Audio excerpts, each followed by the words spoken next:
Well, good afternoon, everyone. I'm here today with Minister Copping and Dr. Hinshaw, our Chief Medical Officer, to provide an update on COVID-19 and to announce another important step in Alberta's vaccine program. We should all be proud of Albertans who have once again come together to protect their neighbours and slow the spread of COVID-19. We're now about 3 weeks out from Thanksgiving and have seen no evidence of a Thanksgiving spike. I'd like to thank Albertans for doing their part to protect each other and our healthcare system. From the businesses that have implemented the restrictions exemption program, to the families who kept Halloween gatherings small, to every person who followed our guidelines and public health rules instead of looking for ways to work around them. Well, you've all proved yet again that Albertans can come together and overcome any challenge. Active cases are currently just over 6,900, and that's a drop of nearly 70% since the peak of the fourth wave on the 26th of September. Our daily case counts and the positivity rate across Alberta also continues to decline at a very good pace.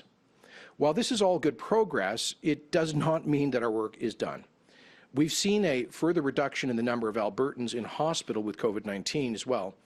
Thanks to increased vaccination rates, fewer people are experiencing severe outcomes, and the pressure is starting to be relieved on our hospitals and our wonderful frontline healthcare workers.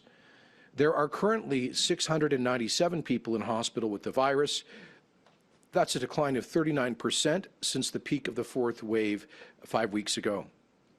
ICU admissions have also decreased, in that case by 42% since the end of September, but total ICU occupancy, and that's both COVID and non-COVID patients, is still 139% above our typical non-surge capacity in a typical non-COVID year.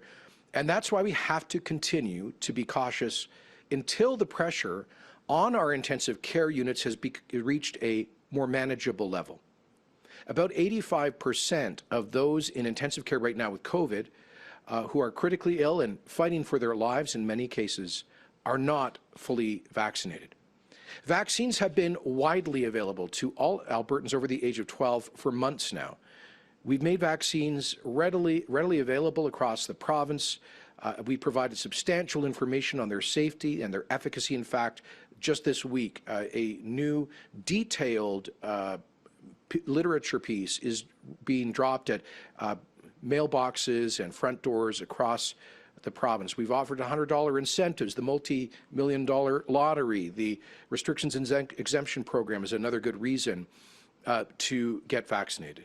But for those who continue to sit on the fence, I urge you to seek out credible sources of information. Please speak to your doctor or a pharmacist and make the choice to get fully vaccinated as soon as possible. There is no question that the biggest factor in our decreasing COVID numbers is the recent increase in the number of people getting the jab. In total, more than 6.5 million doses of COVID-19 vaccines have been administered. This includes more than 800,000 doses since the launch of our $100 financial incentive at the beginning of September. And that's an average of nearly 16,000 doses a day in the nearly 50 days since the restriction exemption program was introduced. Today, 87.2% of the eligible population, that's everyone 12 and over, has at least one dose, and 80.6% are fully vaccinated with at least 2 doses. We've gone from being about 10 points behind the national average to only about 1.5 points, 2 points behind the national average. Thank you, Alberta, for helping us to catch up. That's an increase of nearly 9% over the past 6 weeks in the number of fully protected Albertans. I want to thank Albertans who have rolled up their sleeves and made the decision to get vaccinated. I know it may have been a difficult decision for some, but it's a decision that will help protect you, your loved ones, and our healthcare system. While it's important for every Albertan to get vaccinated, we know that some folks are at a higher risk of severe outcomes, and that is why we have followed the evidence and ensured that residents in congregate care settings, seniors, frontline healthcare workers in those settings, and people who are immunocompromised were the first to be vaccinated. It was the right thing to do, and the data confirmed it. Within weeks of starting to vaccinate these individuals late last year, we saw a dramatic drop in the number of cases and severe outcomes. Make no mistake, vaccines have saved lives. We began giving booster doses to seniors in congregate care on the 1st of September, becoming one of the first provinces to do so. To date, close to 40,000 seniors in those facilities have received their third doses, their booster shots. In addition, more than 180,000 immunocompromised and other at-risk Albertans have also received a third dose, a booster dose. Based on recommendations from the Alberta Advisory Committee on Immunization, on October the 6th, we also began offering Albertans aged 75 and older and First Nations Métis and Inuit people aged 65 and older a third dose of COVID-19 vaccine to boost their immunity levels and continue to be safe. To date, over half of Albertans over the age of 75 at that age and over, have received additional booster doses. It's a good start. And I'm pleased to announce that starting Monday, even more Albertans will be eligible to book a booster shot at least 6 months after they receive their second dose. Based on the latest evidence from both the National Advisory Committee on Immunization and the Alberta Advisory Committee, booster doses will be available to all Albertans aged 70 and older, as well as all First Nations, Inuit, and Métis people aged 18 and older who are both on and off reserve or on and off settlement when they are 6 months or more from their second dose. So just to make that simple, anybody who is 70 years of age or older in the general population can now book a booster shot, a third shot, as long as 6 months have passed since they got their last shot. And some may ask, why are we making this more generally available to the First Nations Indigenous communities at 18 and above? Well, the data sadly shows that Indigenous people have suffered significantly worse outcomes from COVID-19 than the general Alberta population. And this is a reflection of that higher level of risk. We want to provide that protection to anybody who might have an elevated risk level. We are also offering additional protection for healthcare workers, providing direct patient care who received their second dose less than 8 weeks after their first dose, because the data shows that the closer the interval, perhaps the less durable the protection of those vaccines. And anyone who has received only viral vector vaccines, for example, 2 doses of AstraZeneca vaccine, will now also be eligible for additional doses. Minister Copping will provide additional details on all of this in a moment, but as I mentioned before, the expansion of eligibility for additional doses follows the latest scientific recommendations from the National Advisory Committee on Immunization. The latest evidence shows that vaccine effectiveness may decrease over time in individuals who fall into one of the 4 groups that we've just mentioned. At the moment, there is no evidence or scientific advice that the general population needs booster doses now, but please rest assured that we continue to follow the data very closely, and if and when we receive scientific advice that points towards a need for booster doses in the general population, we will make sure that Albertans get them efficiently as long as that 6-month interval has passed. And I should add that for the vast majority of people, they have not yet passed that 6-month interval, so opening up access to booster doses for the general population would not be relevant right now. It won't be until December that people will begin under the age of 70 broadly to qualify. So thank you, and with that, I'll invite Minister Copping to provide more details on the rollout of these third booster shots.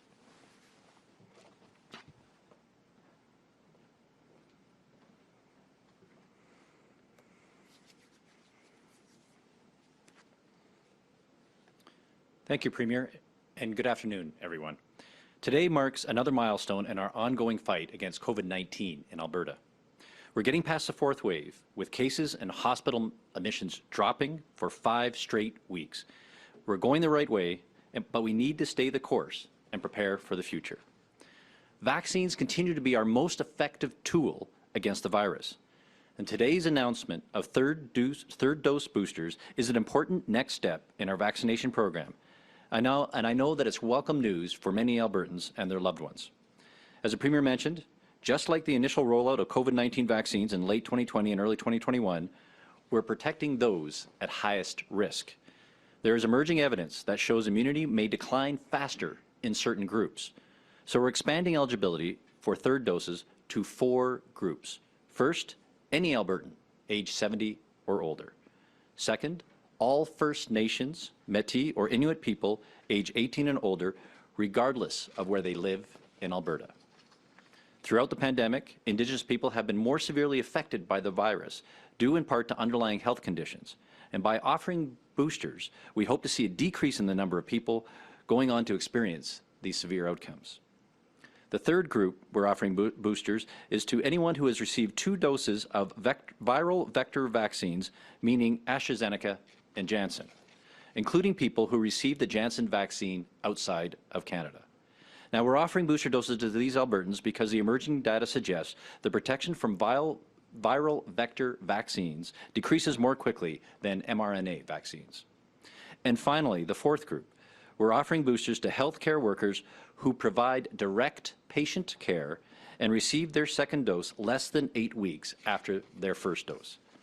Boosting their immune levels will help prevent them from spreading COVID-19 to patients and others at high risk, and also protect them as well. Now, the data shows that among fully vaccinated people, older people have the highest hospitalization and mortality rates from COVID-19. So that's why when we started the rollout for third doses, we included the rollout for residents in congregate living facilities, individuals with severe immune compromising conditions, any Albertan 75 and over, and First Nations, Métis, and Inuit individuals aged 65 and older. Now, we're expanding those groups today, and we strongly encourage every Albertan age 70 or older to book an appointment for their third dose starting next Monday, November the 8th. Remember, you need to book your appointment for a date at least 6 months after you received your second dose, which right now means in April or earlier. This time frame is needed in order to generate the strongest immune response possible. Now, if you fit into one of these eligible groups, but aren't yet at the 6-month mark since your second dose, now don't worry. There will be a vaccine available for when it's your turn. And for anyone hesitant about getting vaccinated, I know there's a lot of misinformation out there, and many people have fears from the vaccination. But that's why it's so critical to seek out accurate information from trusted expert sources to help you make an informed decision. Talk to your physician, talk to a healthcare professional, call 811, and make the choice with the right information and protect yourself, others, and our healthcare system. Now, I know this pandemic has been an incredibly tough journey for every Albertan, and it's been especially tough getting through this fourth wave, but we are getting through it. Our vaccine rates are continuing to close the gap, as mentioned by the Premier, with the national average for both first doses and second doses. And our current public health measures are working, including restrictions on social gatherings, the indoor mask mandate, and the restriction exemption program. But I will continue to stress caution as we move forward. We need to continue to follow these rules because the fourth wave continues to take a toll, including the postponement of surgeries. We have a lot of work still to do, but there is light at the end of the tunnel. AHS is restoring surgery volumes as fast as they can as the pressures on ICUs decreases. Volumes are now at approximately 2/3 of normal surgery levels and climbing, and I expect the situation will continue to improve. But there are still hundreds of Albertans every week not able to receive surgery that they need, and I extend my deepest sympathy to those patients and their families, and I want them to know that I'm supporting AHS in ramping back up surgeries as fast as possible. And as capacity recovers, AHS is giving priority to Albertans who are the sickest, including cancer patients. And I'm very grateful to hear that cancer surgeries have fully resumed. No more cancer surgeries are being postponed due to the COVID-related capacity constraint. And I'm working with AHS to develop a plan to get us back to 100% of normal surgery volumes as soon as possible, and then beyond the 100% to start working down the backlog. But getting there depends on all of us in keeping cases low. So that's why it's so critical for government and AHS to work together to increase vaccination rates, increase capacity in our healthcare system, and encourage people to follow the health restrictions that are currently in place. So I want to end by thanking all our healthcare workers. It is because of you that we've been able to manage through this fourth wave and previous waves. Thank you.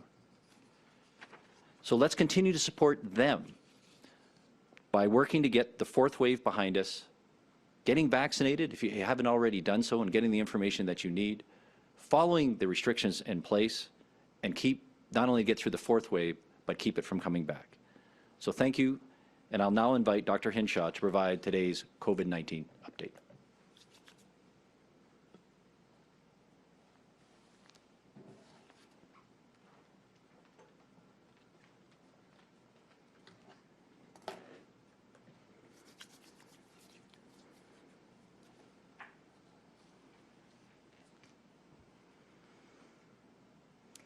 Thank you, Minister, and good afternoon, everyone. Before I get to today's numbers, I want to briefly talk about vaccination records.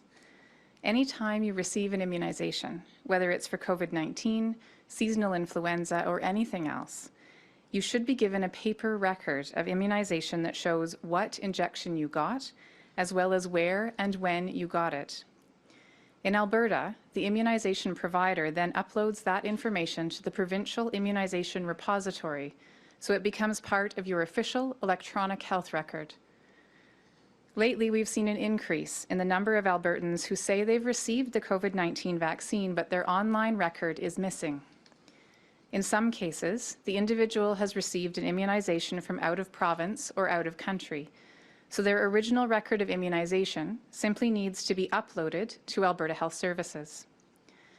However, we are also seeing instances where individuals claim they've been vaccinated against COVID-19, but they can't provide the original documentation, or the documentation they have can't be validated.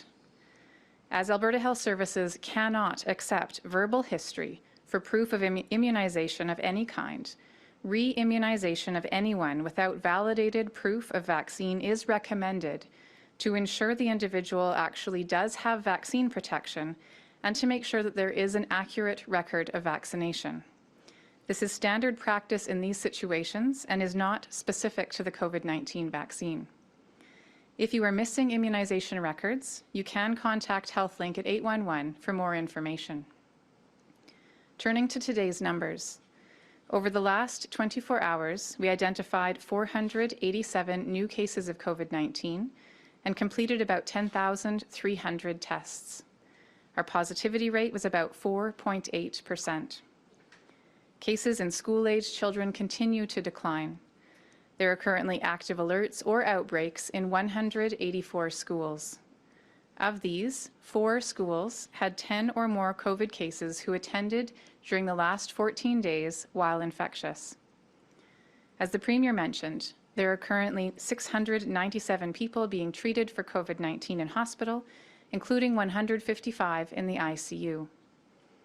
Sadly, I must announce that 14 new deaths were reported to Alberta Health in the last 24 hours. My thoughts are with those left behind to mourn these individuals and anyone who has lost a loved one to any cause. As the Premier mentioned, throughout the month of October, we have seen a sharp decline in our cases across the province and across Albertans of all ages. We have passed the peak of the fourth wave thanks to the targeted public health measures we have in place and our rising immunization rates as more eligible Albertans choose to be immunized.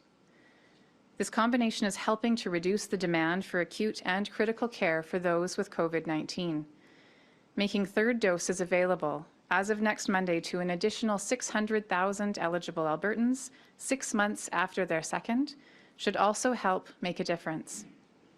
As Chief Medical Officer of Health, I fully support the expanded eligibility for booster doses, as the evidence has shown protection against severe outcomes may decline faster in these groups.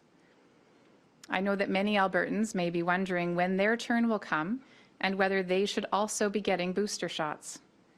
I'd like to be clear that at this time, the evidence does not support a need for boosters in the general population where most people received their second doses at a longer and more effective interval from the first.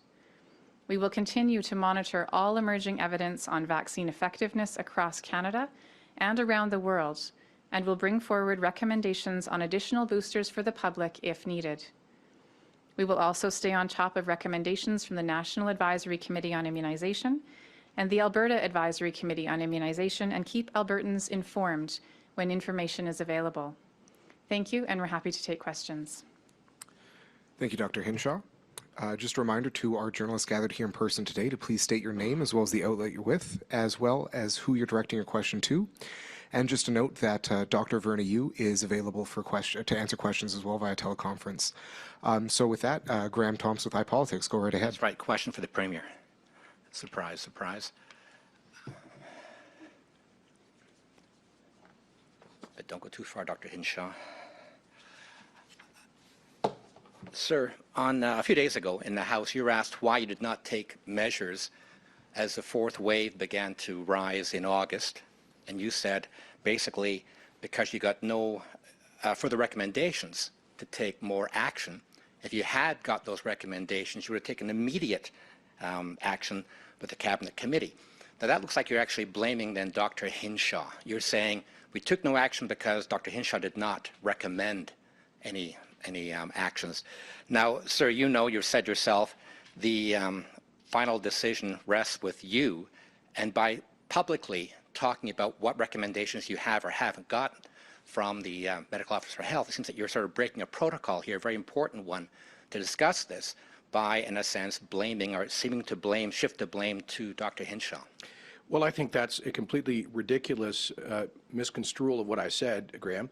I've always said, as I did multiple times in the debate in the legislature on Monday night, that I take ultimate responsibility as the Premier, as the President of Executive Council, for our policy. And we receive advice. When we do, we take it very seriously, and we act quickly.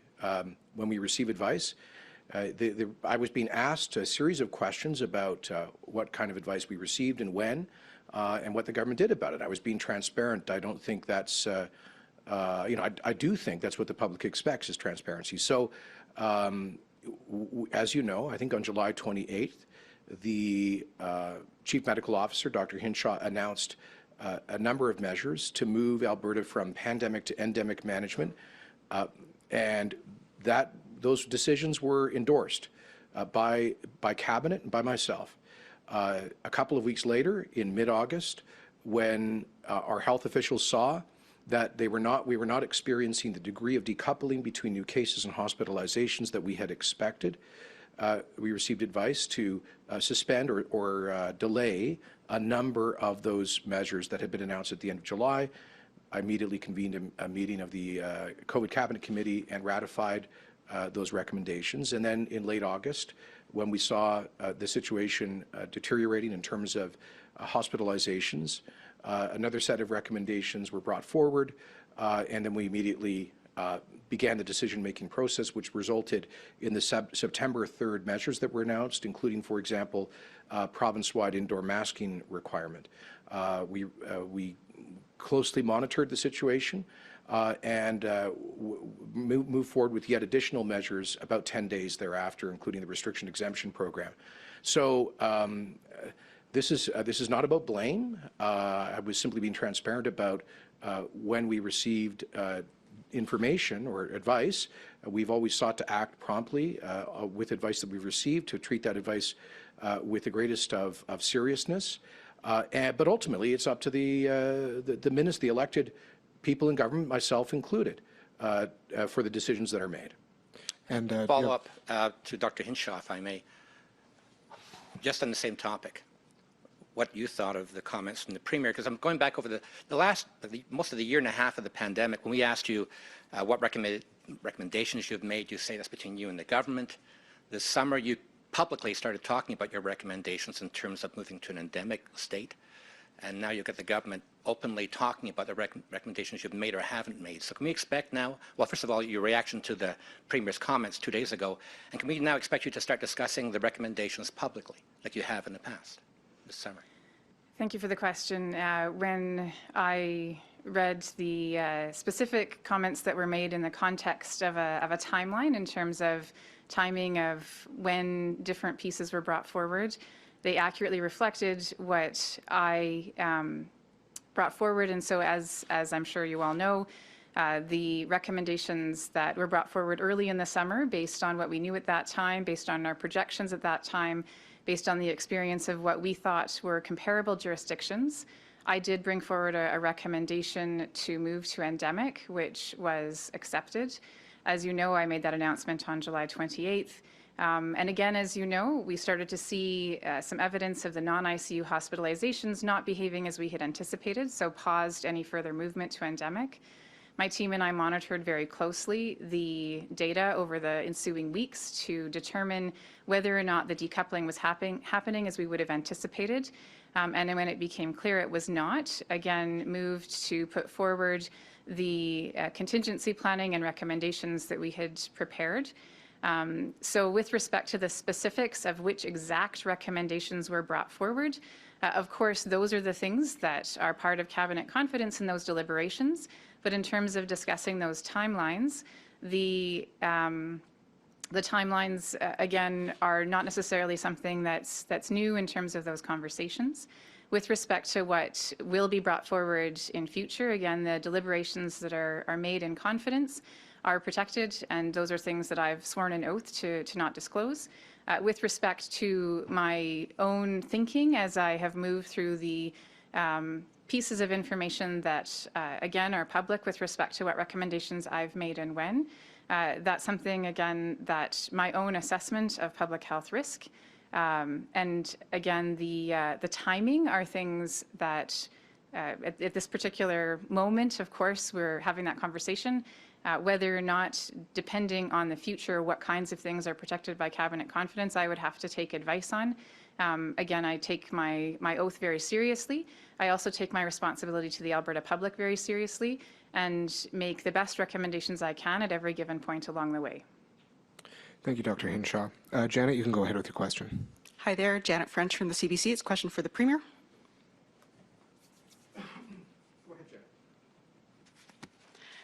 So a former government employee alleges that Agriculture Minister Devin Dreeshen engaged in excessive drinking and inappropriate conduct at work. Who is investigating Minister Dreeshen's behavior? And if no one is formally looking into this, why not? Well, my Deputy Chief of Staff, responsible for human resources, is primarily responsible for receiving information of concern about conduct of people in the legislature and the political side of government. And if you're referring to statements made in a statement of claim, the government will in due course be responding to that. As you know, with respect to, there were complaints about inappropriate comments being directed at female members of government staff by one particular individual. I am briefed that we only received one actual complaint in that context. And that complainant said, I believe to the CBC, that, quotes, at or around the same time as the allegation contained in the claim, I reported a personal incident of sexual harassment regarding Ivan Bernardo. The Premier's office immediately contacted me and handled the matter with compassion and professionalism. At no time did I feel unheard or dismissed. To the contrary, this matter was handled and resolved to my satisfaction, unquote. So I respect the perspective of that complainant who suggests that the process worked with respect to her complaint about harassment. We take these matters very seriously, and we have in fact instituted a mandatory respect training program across the government, including the public service, members of the legislature, ministers, and their staff members. We also have a code of conduct that is presented to ministers and MLAs, as well as political staff, to which they have to sign their agreement. And we've also contracted an expert in workplace safety and safe working environments to review our policies and procedures and advise us on whether we need to do anything better or differently. Do you have a follow-up today? Yeah, with respect, I'm not talking about the conduct of your staff. I'm talking about the conduct of one of your cabinet ministers. Given these allegations of his inappropriate behavior, which he has not denied, why is Mr. Dreeshen still in your cabinet? I am not aware of any allegations of harassment with respect to that individual, and we have a process to deal with allegations of harassment. Of course, we expect and encourage all members of government broadly to treat others with civility and with respect, and that is something that we is, of course, an expectation we have for everybody. But when it comes to individual personal relationships, those are things that I don't comment on. Thank you, Premier. Audrey, go ahead. Hi there, Audrey Neveu from French CBC. Ooh, this is a little high. Premier, if you could answer in French and English as usual, thank you very much. What message does it send to women generally, and also women who work for your government, that Minister Dreeshen, given the allegations against him, is still in your cabinet? Well, again, as I said, you want me to say that in French? Because I just did in English to CBC, so I'm sorry. Could say En both. français, vous voulez? Well, Pour dire, specifically to that in English too, please. pour dire que, comme je viens de dire, nous encourageons tout le monde de respecter leurs collègues avec respect et nous prenons très au sérieux n'importe quelle allégation de harcèlement. C'est la raison pour laquelle nous avons eu depuis le début de notre gouvernement un processus clair à cet égard. Comme vous savez, une femme qui a déposé une plainte contre un autre personnel politique en ce qui concerne les allégations d'harcèlement a dit à Radio-Canada que sa plainte a été traitée de façon respectueuse et professionnelle et elle apprécie la réponse prompte du bureau du Premier ministre, de mon bureau. Quant aux relations personnelles entre les gens, c'est pas pour moi de commenter sur les relations personnelles, mais j'encourage tout le monde de traiter les autres avec respect et dignité. Okay, just to be clear, you're talking about the private relationship of Minister Dreeshen. Is that what you're referring to? Well, I'm responding to your question about, I think you said you implied a statement of claim where somebody indicated that they had a relationship. I'm not comfortable commenting on the details of a personal relationship, particularly since I'm not privy to them. Okay, on completely another topic, Bloc Québécois leader Yves-François Blanchet said today that in a question about the Alberta's equalization referendum, said that he would welcome constitutional talks, but he would also include, and that's a party promise of his, to include green equalization, where Alberta would technically have to pay for its GHG emissions. So do you feel like you've kind of opened a can of worms here? No, I think this is a typical provocation by Monsieur Blanchet, who, loves Alberta bashing.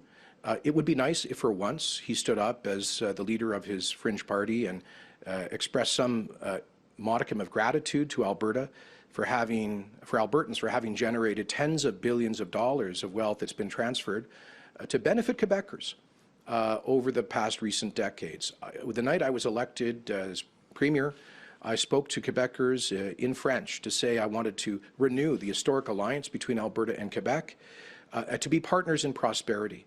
And I'm disappointed that some leaders like him seek constantly to divide. The reality is this: for people like Mr. Blanchet, who want further to attack Alberta's energy industry, they are doing they are effectively advocating, whether they understand it or not, for the OPEC dictatorships in Vladimir Putin's Russia. Because if this energy is not produced by Canada at the highest human rights, environmental, and labor rights in the world, then the energy will be produced and sold by Putin's Russia, by the theocracy in Iran, by the Kingdom of Saudi Arabia, and by the socialist dictatorship in Venezuela.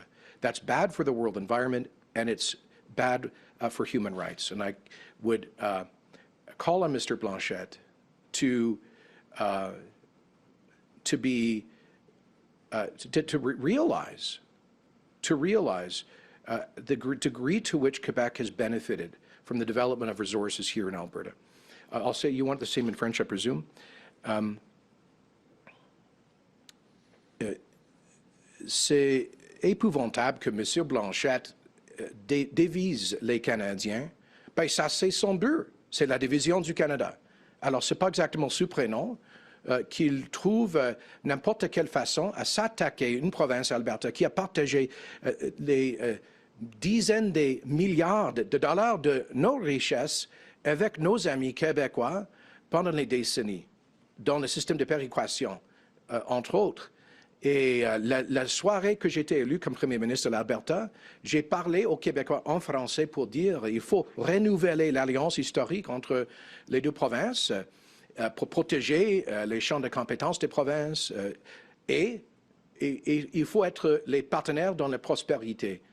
Alors, moi, je n'engagerai jamais dans le Québec bashing, même M. Blanchette, il joue avec l'Alberta bashing. Je crois que c'est une marque de division. Et en bout de ligne, lui, M. Blanchette et les autres comme lui, ils défendent les intérêts économiques et stratégiques des pires régimes au monde. Parce que si le Canada ne développe pas nos ressources naturelles, la Russie de Vladimir Poutine, les dictateurs en Iran et l'Arabie saoudite et Venezuela, ils le feront. Ils fourniront l'énergie au monde si le Canada ne le fait pas. Alors, j'espère que M. Blanchette considère vraiment que les Albertains doivent être les alliés du Québec. Mais enfin, c'est une séparatiste, alors ce n'est pas exactement ce prénom. Okay, you can go ahead with the last question of the day before we hop over to the phones. Thank you. Question for Minister Copping. This is Lauren Boothby with the Edmonton Journal and Sun.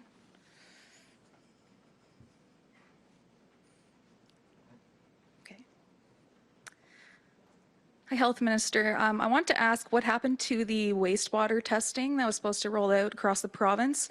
Was that meant to replace case testing, and so you canceled that now that you've brought it back, or is it still coming, and where is it at? So we are performing wastewater testing as we speak. It is across the province in multiple locations.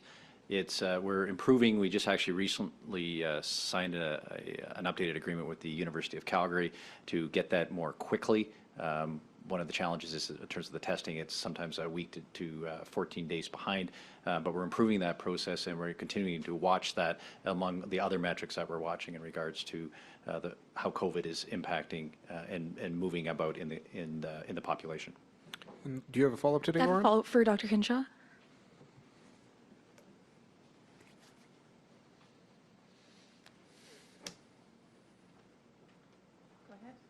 Hi, Dr. Hinshaw. I want to go back to the earlier question on your recommendations and the timeline. So you said it's cabinet confidence, but the Premier has basically thrown you under the bus when he gave his account of what you said. I think Albertans deserve to hear the truth. Kenney even said, like, Albertans deserve transparency, and that's why I was telling them that. So in interest of that, can you tell us, did you recommend the government act sooner to bring in stricter restrictions like the passport? What can you tell us? Thanks for the question. So just want to go through that timeline that I spoke about a little bit earlier to be clear about the kinds of things that were informing the recommendations that I made.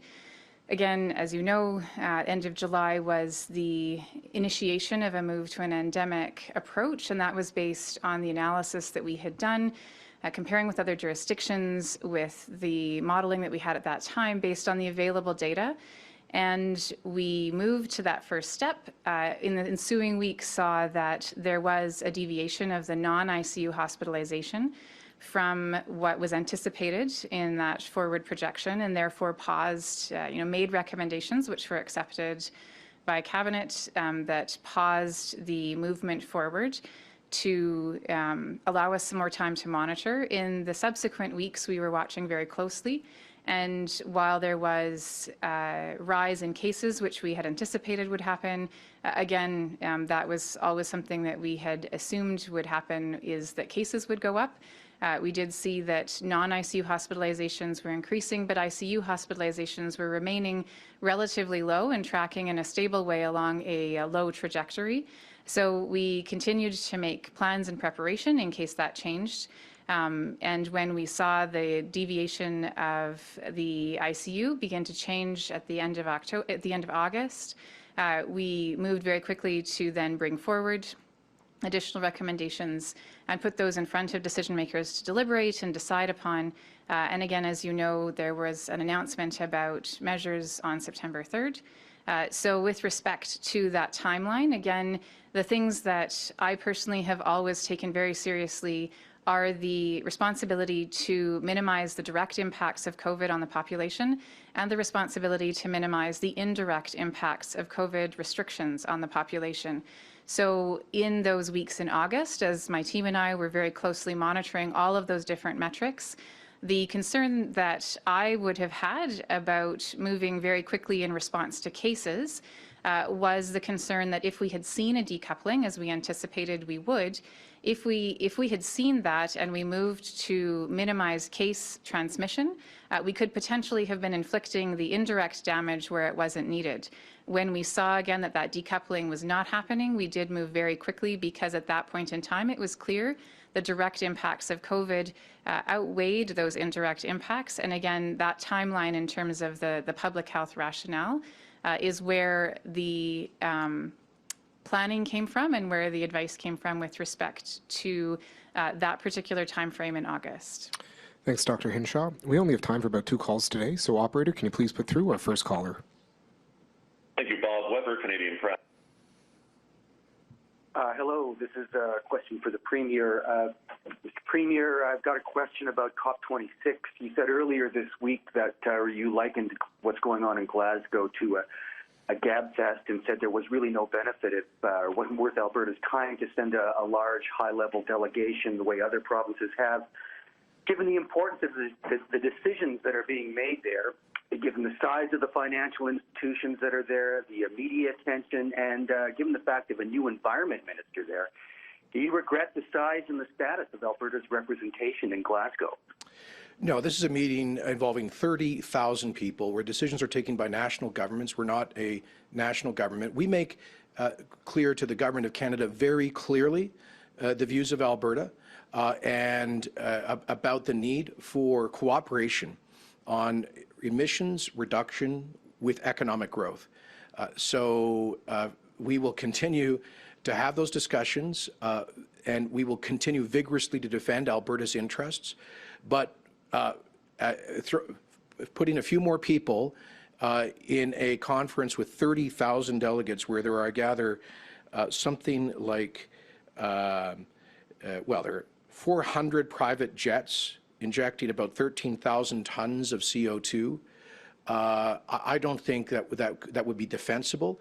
I know that Premier Notley sent a large delegation, herself included, to Paris for several days. And I'd like to know what tangible progress was achieved, because as far as we can tell, the answer is precisely nothing. So we will continue vigorously to defend Alberta's interests in emissions reduction and economic growth to ensure a strong future for our responsible energy sector. But being part of a crowd of 30,000 people is not, we think, an effective way of doing so. And Bob, did you have a follow-up today?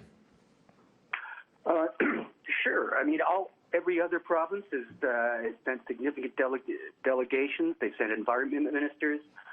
Industry has sent delegations. Suncor has sent. CAP has sent people there.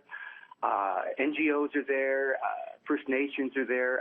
Why wouldn't you want to be there if for no other reason to tell Alberta's story in front of international media? Well, Steve McDonald, the head of emissions reduction in Alberta, is there to tell Alberta's story about emissions reduction. We tell that story all around the world. We've created a environmental, social and governance secretariat at the heart of Alberta's government in Executive Council to increase our public education and advocacy efforts with respect to the huge environmental progress being made in and by Alberta's energy industry. The Canadian Energy Centre is launching large-scale public information advertising campaigns around the world. I myself have, I'll tell you, I find much more effective sitting down one-on-one with people, as I've done in amongst global financial leaders in places like New York City and London, then being part of a crowd of 30,000 people, and we'll continue to have those direct conversations with key decision makers.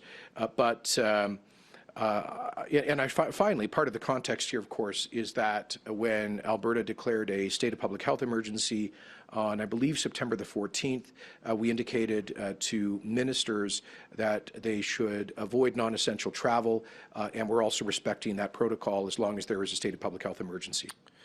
Thanks, Premier. Operator, can you please put through our last question of the day? David Staples, Edmonton Journal. Hi, Premier and Dr. Hinshaw. My question is about, given the harm that comes from both the lockdown and discrimination, do you guys have any concerns that the government and private business is laying off people and putting them on unpaid leave, unvaccinated people? That this is an overreach? And if you don't have a concern, why not? Well, David, I think it's entirely reasonable for employers to want to maintain safe workplaces, and we do know that vaccination reduces the risk of infection and transmission, that it radically reduces the risk of severe outcomes. And so I think it is legitimately in the interest of employers to maximize vaccination rates within their workforce. I think there are certain workforces where that is more obviously the case than others. One example would be in our hospitals with Alberta Health Services, because we have a duty to care through our hospitals and our hospital workers, so it is not acceptable for people to be working with patients who may be more vulnerable to infection if they themselves are not vaccinated, and hence the vaccine mandate there. Now, what I'll say broadly as an employer, the Government of Alberta, is that we have introduced through the Alberta Public Service Commission a vaccine mandate with a option, which is a regular negative test option. And so for employers who are concerned about maintaining workforce, that is one option. I think that those who choose not to get vaccinated could come in with regular negative test results to demonstrate that they don't constitute a higher risk of transmission or severe outcomes. Employers in Alberta, through the Workers' Compensation Board system, have had to pay, I believe, over $36 million in WCB-related claims for people who have had to take sick leave because of COVID infection. I've been in discussions with some of the major employers who've introduced vaccine mandates. Some of them have flagged with me that they're also concerned about legal liability. If they don't have a vaccine policy and people become infected, develop severe outcomes and potentially even die. And so many of them believe that they are acting to responsibly to protect their workforce, and that they have an ethical and legal responsibility to do so. So, as I say, I think one alternative here is a periodic or a regular negative test option. That's what we've also done here at the Alberta Legislature. And I don't know if Dr. Hinshaw, she doesn't have any additional comment on that. Okay, do you have a follow-up, David?